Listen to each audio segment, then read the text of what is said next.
Kung papipiliin tayo guys, diskarte daw ba o diploma? Para sa akin mga idolo, ang pagdidiskarte sa sarili ay normal na. Dapat maging marunong tayong dumiskarte unang-una sa lahat.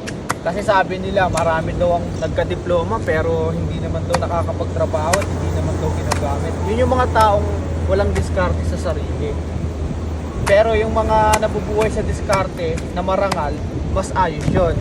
Kadalasan kasi mga idolo, kapag tayo nakakuha na ng diploma, masyado na kasi tayong napagmataas. Naturingan tayong kapag-aral pero masyado tayong mapanglamong sa kapwa. Porkit hindi nila alam, lalamangan natin, di ba? Pangit naman yung ganon. Kaya doon sa mga namumuhay, simpleng buhay, mas okay yun.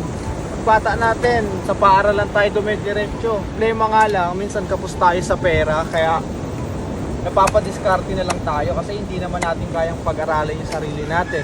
Lalo na kung lumaki tayo sa mahirap na pamilya. Kaya naman napipilitan tayong dumiskarte. Nakakapag-diploma pero may mga iba na hindi nagagamit. At kung nagagamit man, yung iba naman masyadong abusado, masyadong panglamang. Kaya naman sana sa mga pinalad makapag-diploma, sana maging maayos tayo sa paggamit ng pinag-aralan natin. Kasi kawawa naman yung mga kapwa natin